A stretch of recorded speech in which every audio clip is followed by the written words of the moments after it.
So Nacho just joined our family, and I wanted to go over the number one most important thing you can do with your new puppy, socialization. I'm Gardner Koo here with Clicky and our sweet little pup Nacho, Freya, and Jazz, and I want to tell you about the importance of socialization. So he's going to be a large dog, and he has to behave well when they're interacting with both people and dogs every single time. And you small dog people, do not think this doesn't apply to you. Yeah, we had a tiny little Chihuahua try to go after Nacho and Freya the other day at Lowe's, and they just sat there calmly looking at him, but if they hadn't been well socialized, they could have done some real damage. It's important for small dogs not to lose their minds every time they see another dog. They might wind up in a fight that they can't quite finish. Yeah, so the reason we're doing this video came from speaking with my good friend Sarah, Jazz's mom, and she was complaining that the dogs on the trail would constantly try to attack her sweet little boy as they were just walking by. So Sarah implored me to share what I know and what you can do to raise a well-mannered dog. The first 6 months are key. You need to push that puppy and yourself out of your comfort zone and introduce your pup to as many people and dogs as possible. I know, your puppy might not be vaccinated yet, but we'll get back to that. So for people, you want to introduce your pet to at least 100 unique people, the more the better. This means walking the neighborhood every day, engaging with your neighbors, and also means going to local fairs and outdoor restaurants. Nacho's first jaunt was actually to an outdoor cocktail bar where he got to meet a ton of people and dogs.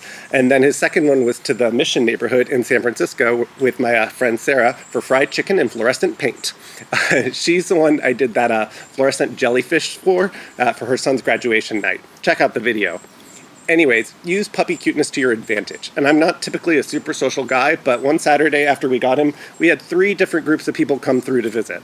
This is the time to break out that charcuterie and your craft cocktails. Besides being fun and good for your dog, it helps you make a ton of awesome new friends locally. Kids are also very important. They act differently than adults, and puppies need to get used to that. And honestly, kids and puppies together are about the cutest thing known to man. We've introduced Nacho to maybe 30 or 40 children, and it has been so sweet and so joyful. Yeah, my mom got us a puppy training book when we got our last boy, Nero, and that one recommended introducing your pup to at least 100 or 300 people and dogs in the first 6 months. I honestly don't remember the number, but we're aiming for 300. I think we're pretty close on people, but we're still working on the dogs.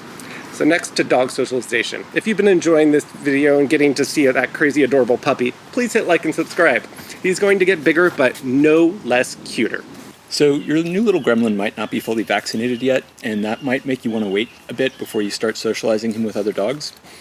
That's a concern, but we think it's a risk worth taking, and one that you can mitigate with just a few precautions. The earlier your dog learns how to be around other dogs and people, the better.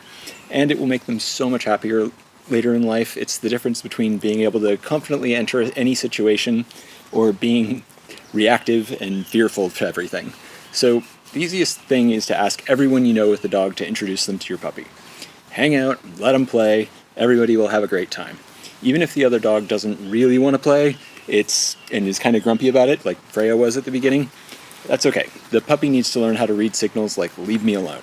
It's important to let the other dogs correct your puppy's behavior, because if they're anything like Nacho, they're going to be a lot, and the other dogs are going to reach their limit at some point. As long as a full-on fight doesn't break out, you can also just let some snarling happen. It's okay.